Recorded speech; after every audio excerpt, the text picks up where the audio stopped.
Bienvenidos a nuestro programa Enseñanzas del Dios de Israel. Un saludo de paz a todos nuestros hermanos que nos ven por medio de la televisión, también a nuestros hermanos que nos ven a través de la página de internet. En esta oportunidad, eh, la Iglesia de Dios ha preparado un tema muy importante para su vida espiritual, pero antes de iniciar con nuestro tema vamos a elevar palabras de oración y invito a nuestro hermano pastor que nos dirija con palabras de oración. Muy bien, hermano Carlitos, oremos. Padre que estás en gloria, te damos gracias, eterno Dios, por cuanto tú nos permites ese privilegio tan grande de poder ser tus hijos y así también tocar el trono glorioso de tu gracia para poder platicar contigo.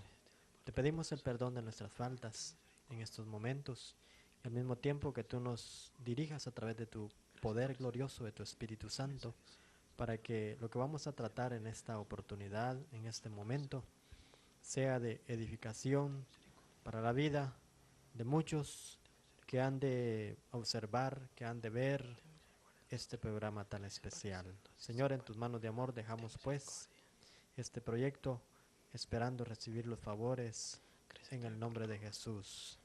Amén. Amén, amados hermanos. En esta oportunidad queremos tratar con el hermano pastor el tema el reino de Cristo en la tierra.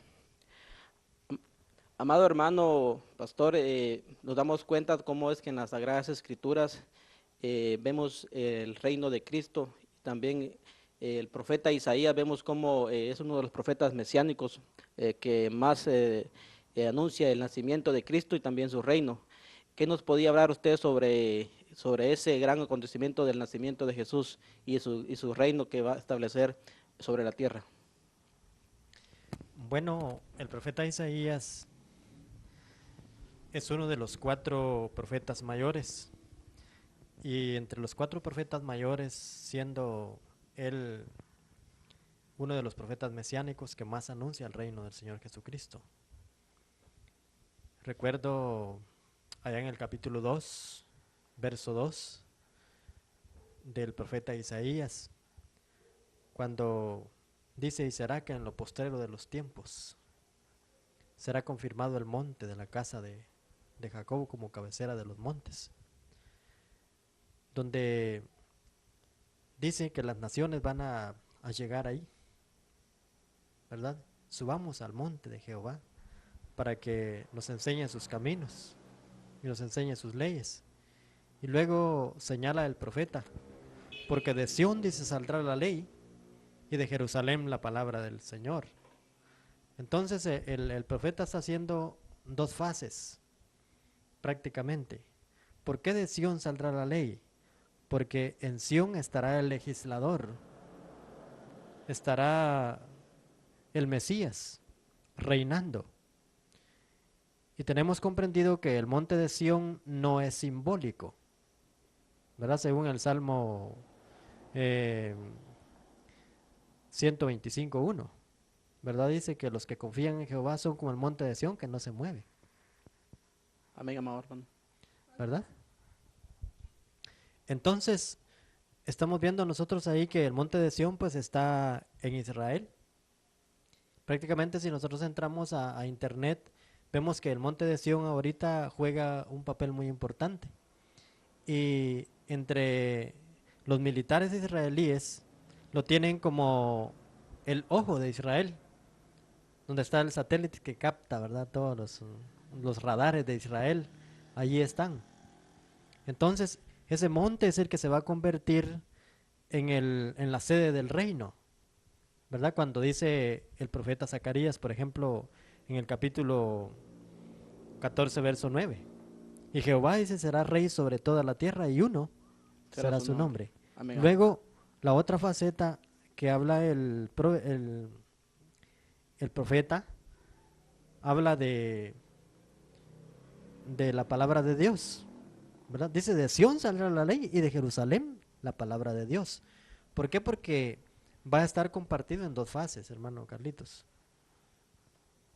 Y esas 2 fases, pues, serán gobernados por 6 personas, y la otra fase por 6 personas. Recordemos que según el capítulo 10 de Mateo, verso 1 en adelante, encontramos cuando el Señor empieza a formar su iglesia y llamó a 12 de sus apóstoles, ¿verdad? Amén. Y ahí encontramos nombre por nombre a cada uno. Entonces el Señor hace una división ya en su reino de esta gente. O sea que van a haber dos grupos que van a estar eh, unos van a tener prácticamente en el monte de Sión, creo que es un monte que está enfrente de Jerusalén, ¿no? Así es, Ahí va a estar la sede del gran rey de Jesucristo. así es. Entonces, ya en Jerusalén, ¿qué otra cosa se va a efectuar ahí en Jerusalén? Bueno, recordamos cuando el joven rico llega ante el Señor Jesús en el capítulo 16, verso 19, ¿verdad? O el 19:16 de Mateo, así es Amén. correcto. Entonces, después de que el Señor Jesús termina de hablar con el joven, ¿verdad? Diciéndole que venda lo que tiene para poder hacer heredad en el cielo. Entonces los discípulos también se espantan. Y ya el verso 27 le dice el apóstol Pedro, y nosotros que hemos dejado todo, ¿verdad? ¿Qué tendremos? Entonces el Señor Jesús con certeza le dice, ustedes que han dejado todo por seguirme, en la regeneración, ya en el verso 28, ¿verdad? También se sentarán sobre 12 tronos, cuando el Hijo del Hombre se siente en el trono de su gloria. O sea que cuando él ya ejerza su dominio sobre la tierra. Exactamente. Entonces el Señor está hablando cosas literales, no está hablando cosas simbólicas, ¿verdad? Porque los hijos de Israel no están en el cielo, sino que están en la tierra, están en Jerusalén. Amén. Entonces el profeta, el gran profeta mesiánico, como lo es uno de los 4 profetas mayores, el cual es Isaías, está acertando de que en lo postrero de los tiempos, pues la palabra postrero pues quiere decir en lo Los últimos último, días, ¿verdad? En ¿verdad? los últimos días, ¿verdad? Que se instituirá el reino del Señor y se compondrá pues de dos fases, como ya lo vimos. Entonces el Señor les está diciendo de que serán ellos reyes y serán también sacerdotes, ¿verdad? Según Apocalipsis capítulo 5, verso 10. Y reinaremos, dice, sobre la tierra. Y seremos reyes y sacerdotes y reinaremos sobre la tierra, ¿verdad? A eso se está refiriendo Apocalipsis capítulo 5, verso 10, ¿verdad? A lo que el Señor les está diciendo a los apóstoles. Cuando el Hijo del Hombre se siente en su trono, ustedes también se van a sentar sobre 12 tronos. Ellos son 12 y también hay 12 tronos. Entonces recordemos de que la ley se ejecuta por medio de una autoridad, de los reyes, ¿verdad? Así estamos en el mundo hoy. Por medio de los reyes es ejecutada la ley, pero la palabra de Dios es por medio de un sacerdocio, ¿verdad? Y nos has hecho reyes y sacerdotes. Ahí están hablando los apóstoles. Y reinaremos sobre la tierra, ¿verdad? Los reyes ejecutan la palabra, o sea, la ley, y los sacerdotes ejecutan la palabra, como en el tiempo antiguo, ¿verdad? En la época de los reyes. Entonces, amado hermano, el reino de Cristo aquí en la tierra, podemos darnos cuenta también cómo es que en Isaías 9, 6, 7 en adelante, vemos como que Dios le promete a Jesús un reino eterno. ¿Qué nos puede explicar usted sobre ese versículo, Isaías 9, 6 al 7, donde dice que le dará el trono de David para siempre? Ah, claro que sí, porque como el hijo, por ende, ¿verdad? Es el heredero, ¿verdad? La lógica lo permite hablarlo así, pues. Prácticamente en Israel, el que tenía la prioridad de la herencia era el hijo mayor, como en el capítulo 15 de Lucas, ¿verdad? Cuando habla del hijo pródigo. Ahí fue al revés porque es el hijo menor que le pide la heredad al padre, habiendo sido el mayor que le tenía que pedir la heredad. Entonces, según el Salmo 2, versos 7 al 8, allí habla el Padre y dice, yo publicaré el decreto. Mi hijo eres tú, yo te engendré hoy.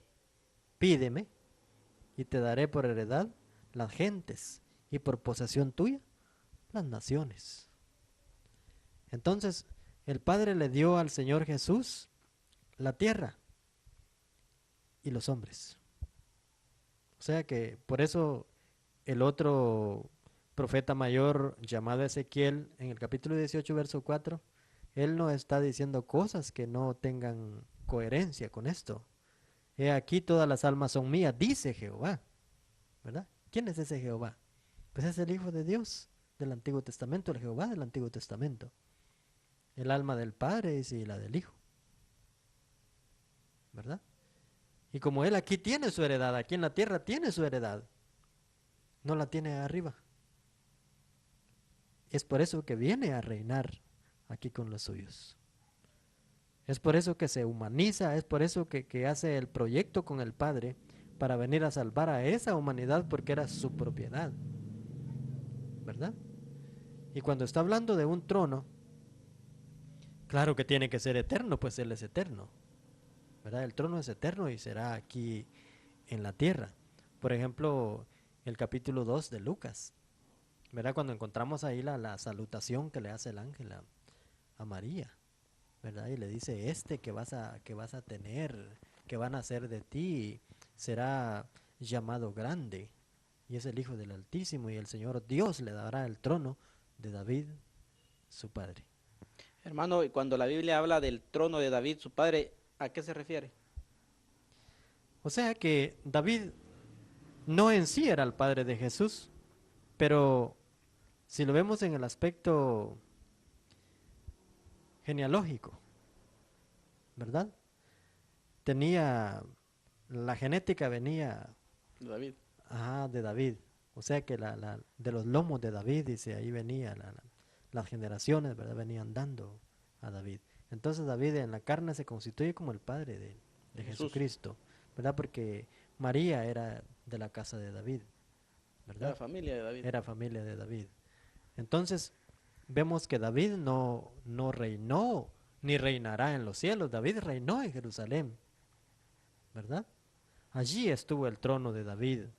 Entonces, eso es lo que el ángel le dice a María, que Dios le daría el trono de David, su padre, y reinaría para siempre.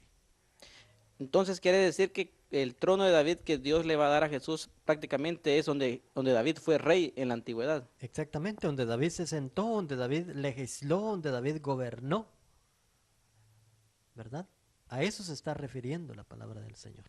Y cuando dice, y reinará sobre la casa de Jacob para siempre, ¿a qué se refiere? Bueno, la casa de Jacob, cuando la palabra de Dios o la escritura habla de casa, por ejemplo, en Hechos 16:31, ¿verdad? Cuando el apóstol Pablo le habla al carcelero de Filipos, cree en el Señor Jesucristo y serás salvo tú y tu casa. Se refiere a la familia, ¿verdad? Es por eso que en Lucas capítulo 10, del verso 1 en adelante, cuando el Señor constituye discípulos a otros 70, ¿verdad? Los envía primero a la familia de Jacob. Vayan primero, le dijo, a la casa de Jacob, a la oveja perdida de Israel, de los hijos de Israel. Entonces está refiriéndose a los hijos prácticamente de Jacob, a los hijos de Israel, a las 12 tribus, de donde fueron constituidos los 144,000, que son las primicias, ¿verdad? En las primeras predicaciones de la época de Jesús y la época de los apóstoles. Quiere decir que cuando el ángel le dice a la Virgen María, y Dios le dará el trono de David para siempre y reinará sobre la casa de Jacob para siempre, quiere decir que Jesús va a reinar en Israel.